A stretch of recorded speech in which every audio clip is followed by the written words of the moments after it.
훈민정음 창제 이전에 그래서 여기서는 말 그대로 이건 우리나라의 그 고전 문법이라고 그러는데 이 고전 문법을 할 때 고대 국어 이런 것들을 할 때 잘 알아둬야 되는 것들이 있어. 그래서 일반적으로 우리가 첫 번째로 얘기할 때 고대 국어, 그 다음에 중세 국어, 그리고 근대 국어, 그리고 현대 국어. 보통 이런 식으로 나누거든, 시대별로. 그랬을 때 중세 국어 이 시기를 언제로 하냐면 고대 국어에서 중세 국어 시기는 고려 초. 그러니까 고려가 막 세워질 때. 그 다음에 중세 국어에서 근대 국어 같은 경우에는 바로 양난, 임진왜란하고 병자호란, 양난을 얘기하는 거고. 그 다음에 근대 국어에서 현대 국어로 들어갈 때는 언제 얘기를 하냐면 보통 개화기 이렇게 얘기를 하는 거야. 알겠지? 그래서 이때 보통 현대 국어는 이 조선어학회 사건, 일제강점기의 조선어학회 사건을 기준으로 해서 현대 국어라고 얘기하고 지금 우리가 배우는 것들이 보통 현대 국어라고 생각하면 돼. 그럼 고대 국어하고 고대 국어, 중세 국어 이렇게 하고 고려초 이렇게 양면으로 나누는데 그랬을 때 잘 알아둬야 되는 것 중에 하나가 또 뭐냐면 그러면 훈민정음 우리가 제대로 저기 하는 게 훈민정음이잖아. 훈민정음. 그 훈민정음은 언제부터냐? 라고 얘기할 때 훈민정음은 요 중세 국어. 그래서 훈민정음을 중심으로 해갖고 중세 국어를 전기 중세 국어, 후기 중세 국어로 나누는 거야. 그래서 훈민정음 창제가 언제? 몇 년도? 1443년 창제. 그 다음에 1446년 반포야. 그래서 이때를 기준으로 해서 요거 이전은 전기 중세 국어, 요거부터 요때까지는 후기 중세 국어라 그래갖고 전기 중세 국어에서는 별 배울 게 없고 후기 중세 국어에 요 훈민정음을 주로 배우게 되는 거야. 무슨 얘기인지 알겠죠? 근데 그렇게 되는데 여기서는 훈민정음 창제 이전에 문자 이래갖고 나오잖아. 그게 고대 국어거든? 근데 고대 국어에는 기본적으로 알아둬야 할 게 뭐냐면 차자표기라는 걸 알아둬야 돼. 차자표기. 그럼 차자표기라는 건 뭐냐 이렇게 얘기돼 있는데 차자가 빌린다라는 뜻이야. 빌린다라는 거. 왜 우리가 그 차용증 돈 빌려주고 차용증을 써준다 그러면은 내가 너한테 돈을 빌렸다는 영수증 막 이런 거란 말이야. 그 다음에 대차 이렇게 하면 차를 바꿔서 빌려온다 뭐 이렇게 얘기를 하는 거야. 그래서 이게 빌리다자야. 빌리다는 뜻이야. 그럼 자자는 무슨 자자가 있어? 글자야. 그래서 글자를 빌리는 표기를 차자표기라고 얘기를 하는 거야. 그래서 책에 보시면 몇 가지가 나오죠. 그래서 차자표기를 이쪽으로 갖고 와서 좀 설명을 해보면 첫 번째 뭐가 있어요? 고유명사 표기가 있어요. 고유명사 표기. 고유명사를 표기하는 게 있는데 고유명사 표기할 때는 거기에 있는 거 보면 고구려 자료인 관계토대양비에서 인명과 지명을 찾아 표기한 것을 볼 때 고유명사의 찾아 표기는 한자가 우리나라에 유입된 시기부터 시작되었을 것이다. 이렇게 돼 있단 말이야. 그러니까 무슨 얘기냐? 고유명사를 표기할 때 과거부터 한자는 이미 이전부터 썼을 거 아니야? 우리가 다 중국문화권이니까, 그렇지? 그래서 한자를 빌려다 쓰면서 그때부터 고유명사 표기는 이전부터 썼을 것이다 라고 추정이 되는 거야. 그래서 고유명사를 표기할 때 빌린다라는 게 어떻게 되냐면 여기서도 보면 영동군, 본, 길동군 이렇게 돼 있잖아. 그치? 영자라는 게 무슨 영자냐면 거기서 나온 것처럼 이렇게 해갖고 거기에 영자 보면 뭐라고 돼 있어? 거기에 요렇게 해서 요렇게 해갖고 요렇게 돼 있잖아. 그러면 이게 길영자야. 길다 영자. 근데 길영자인데 뒤에 가서는 길동군 이래갖고 이렇게 돼 있단 말이야. 그치? 그랬을 때 이게 길자 같은 경우에는 이게 음을 빌리는 거고 음을 얘 같은 경우에는 뜻을 빌리는 거야. 그래서 영동군 할 때 영동군을 여기서는 길동군 본래 길동군이었다 이렇게 했을 때 음만 빌린 걸 여기서 뜻으로 갖고 오는 거지. 무슨 얘기인지 알겠지? 그래서 글자를 빌린다라고 생각을 하면 되는데 이런 거는 뭐라 그러냐면 훈차 뜻을 빌린다 그래서 훈차 표기. 그 다음에 얘 같은 경우에는 음차 음을 빌린다 그래서 음차 표기다라고 얘기를 하는 거야. 무슨 얘기인지 알겠어? 자, 그 다음에 두 번째 나오는 게 바로 서기체, 구결 이런 거지.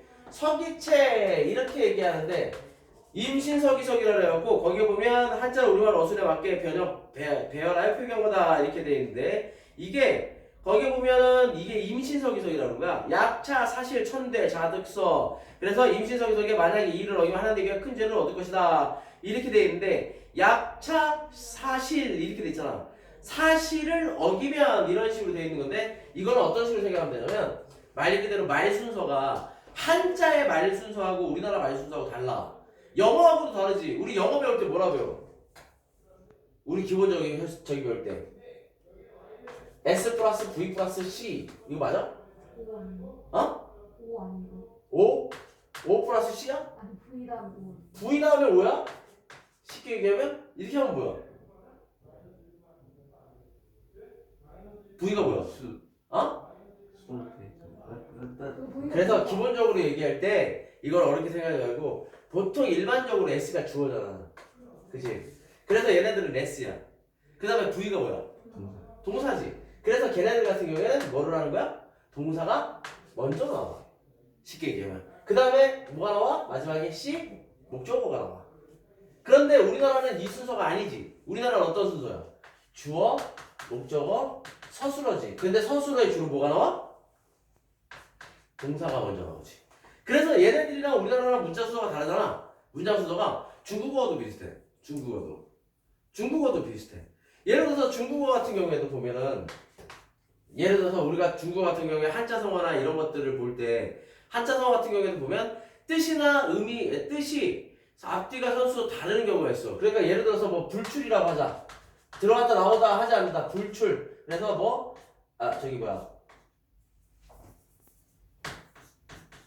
불출이라고 해갖고 예를 들어서 이렇게 해갖고 했을 때 그럼 아니 문자에다 출자인데 나갈 출자지. 그 다음에 아니지. 그럼 나가지 아니한다잖아. 그럼 문장 순서가 다르지. 그럼 이걸 어떻게 하는 거야? 요렇게 바꿔주는 거야. 무슨 얘기인지 알겠어? 이게 바로 서기체가 되는 거야. 그러니까 서기체는 문장 어순을 바꿔주는 거야. 자, 그 다음에 세 번째가 거기 나오는 게 보면 구결인데 구결은 토 달아주는 거고 이두를 잘 기억하시면 돼요. 이두 같은 경우에 이두를 쓴 사람이 누굴까? 바로 설총이에요. 설총은 누구야? 원효대사들. 그런데 이 이두는 한자를 우리와 어순을 붙여 쓰고 이게 토를 달아 표기한 거다 라고 얘기하는데 서기석은 어순을 바꾸는 거라 그러잖아. 그지? 서기석은 어순을 바꾸는 거야. 그 다음에 여기다가 아까 여기 2-1이라고 했을 때 구결이 있는데 이 구결이 뭐냐면 토를 다는 거야. 토를 단다라는 건 뭐냐면 토 단다고 우리 왜 일반적으로 얘기할 때 내 말에 토 달지 마 이렇게 얘기하잖아. 그러니까 쉽게 얘기하면 해석을 달아주는 거거든. 토를 단다는 걸. 근데 이 두 가지를 합친 게 결국엔 뭐가 되는 거야? 이두가 되는 거야. 그래서 우리말을 어순에 밖에 어순을 바꿔서 그 다음에 더하기 토를 달아서 이렇게 써서 해석까지 달아놓는 걸 이두라고 그러는 거야. 이거는 이두는 실제로 이두 같은 경우에는 이두나 향차는 훈민정음이 쓰여지기 전까지 계속 쓰입니다. 알겠죠? 그 다음에 네 번째가 향찰이에요. 향찰. 근데 여러분들이 이제 잘 기억해야 되는 게 아마 중학교 3학년 때 교과서에 나올 거예요. 향찰이 제일 중요한 거야. 향찰은 이런 차자 표기들 중에서 가장 완성된 표기가 바로 향찰이야. 그럼 향찰은 어떤 식이냐라고 얘기를 한다면 예를 하나 들어주면 자 선화 공주 주은 이렇게 했을 때 서동요의 향가 서동요 자구체 향가 중에서 서동요의 첫 줄이 이거야. 한자 음만 갖다 딸 때 그랬을 때 보면 여기가 지금 똑같잖아. 그지? 근데 얘네들은 한자가 다 똑같아. 했을 때 님주자야 이게. 그래서 님이 해석이고 주가 음이야. 그러면 님주자인데 자 선화공주까지는 뭐야? 그냥 고유명사니까 쉽게 얘기하면 어떻게 해주는 거야? 여기까지는 그냥 음만 해주는 거야. 그래서 여기서는 음차. 그래서 이 주자는 뭘 쓰는 거야? 주라는 음을 갖다 쓰는 거야. 그런데 얘는 뭘 갖다 쓰는 거야? 님을 쓰는 거야. 그래서 얘는 뜻을 훈을 갖다 쓰는 거야. 그러면 뭐가 돼? 선화공주 님 은 이렇게 되는 거야. 무슨 얘기인지 알겠죠? 그래서 여기서 보면 이런 애들 같은 경우에 아까 얘기했듯이 이런 애들을 훈차 뜻을 빌린다. 훈도 훈차 이렇게 얘기하고 얘네들 같은 경우에는 음을 빌린다 그래서 음차 음독 이렇게 얘기를 하는 거야. 무슨 얘기인지 알겠죠? 그래서 거기에 보면은 향찰 이렇게 설명돼 놓고 하나가 나오잖아요. 그게 뭐냐면 봐봐. 그게 음만 보면 탐일, 지가, 양치고 이렇게 돼 있어. 음만 보면 탐일, 지가, 양치고 이렇게 돼 있는데 요것도 서동요에 나오는 거야. 서동요에. 그래서 선화공주는 얄별, 탐일, 지가, 양치고 그래서 이렇게 돼 있는데 탐일, 지가는 타자는 뭐냐면 남타자 다른 사람. 밀은 몰래 밀자야. 그러면 자 봐봐. 남 몰래. 그 다음에 이거는 얼다 가짜인데 얼다라는 게 시집가다라는 뜻이야. 시집가다. 그 다음에 불치자. 그래서 잘 보면 자 요거는 밑에 있는 걸 해석만 보고 위에 있는 건 음만 보면 남 몰래 얼가 두고 그래서 얼가 두고 얼라두고라고 얼라두고 이런 식으로 그래서 남 몰래 시집가 두고 이렇게 얘기하는 거야. 그래서 이렇게 동그라미 친 애들은 말 그대로 훈차 뜻을 빌는 거야. 얘네들은 필요 없어. 이게 중요한 거고 그 다음 얘네들 같은 경우에는 뭐가 중요한 거야? 음이 중요한 거야. 얘네들은 뜻은 필요 없어. 얘만 알면 돼. 무슨 얘기인지 알겠지? 그걸 잘 기억을 하셔야 돼요. 알겠어요?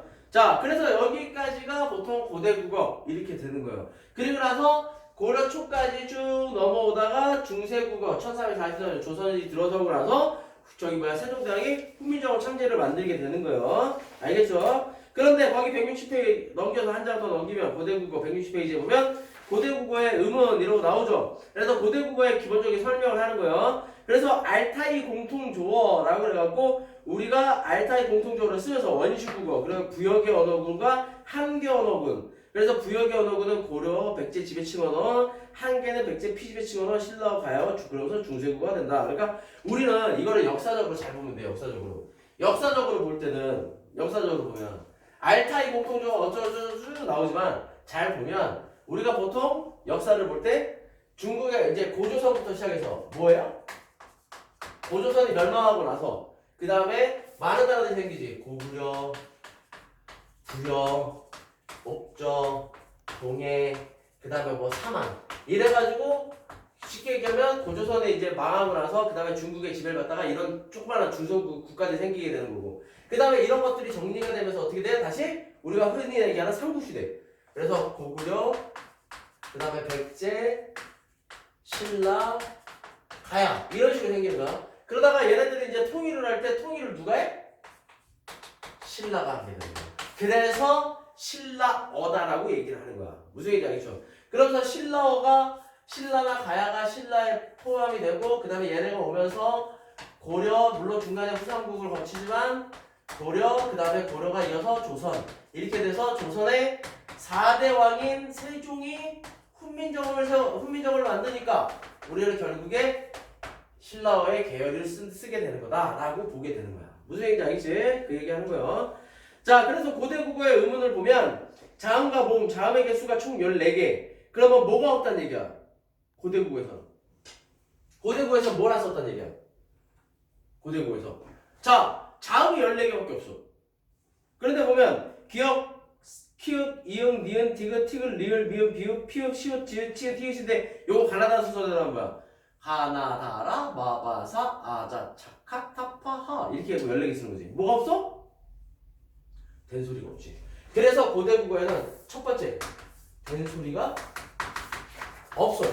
된소리를 쓰지 않게 되는 거예요. 무슨 얘기인지 알죠? 그 다음에 두 번째 모음에서도 보면 단모음 개수 7개로 추정되는 일부 모음의 음과 즉 조음 위치는 오늘과 다르다 이렇게 돼 있잖아. 그러면서 두 번째는 이중모음이 없다. 그러니까 이중모음도 없고 주로 단모음 위주로 썼다. 그런데 위치가 조금씩 다르다. 그러면서 고대국어의 의문에 보면 거센소리 존재했으나 된소리는 발달하지 않았다. 된소리 없고 그 다음에 모음에서도 전설모음은 전설모음끼리 후설모음은 후설모음끼리 어울리는 현상 구개적 모음조화라고 그러는데 구개적 모음조화를 얘기할 때는 양성은 양성끼리 음성은 음성끼리 양성모음과 음성모음을 구분해서 자기네들끼리 쓰라고 놔둔 건데 저때 당시에 모음 같은 경우에도 단모음을 전설모음과 후설모음은 끼리끼리 쓰게끔 해둔 거야. 무슨 얘기인지 알겠죠? 기억해두세요. 그 다음에 고대국어의 단어에 보면 고유어나 한자어의 유입 이렇게 되어 있는데 고유어 같은 경우에 중세국어에서 확인되지 않는 어휘 같은 경우에 복은 아이를 의미한다. 지금의 형태와 비슷한 거 나리와 모리는 내와 매를 의미한다. 그래서 중간 모음 사이에 리을이 탈락한다 이래가지고 고유어들 옛날부터 쓰던 말들이 많이 있는 거야. 그러니까 대표적으로 볼 수 있는 것들이 뭐 매나 이런 것도 그렇지만 가람 이런 게 강, 그 다음에 뭐 온 하면 백 이런 것들일 때 이게 한자어라 그러면 지금 우리가 한자로밖에 안 쓰지만 과거에는 이런 순수한 고유어가 발달했었다라는 거 알겠지? 그 다음에 또 한자어의 유입 이제 근데 중세국어가 되고 그 다음에 이런 식으로 이두나 향찰이나 이런 것들을 쓰되 성기체나 이런 것들을 쓰다 보니까 어떻게 되는 거야? 한자어가 계속해서 들어오게 되는 거야. 무슨 얘기인지 알겠죠?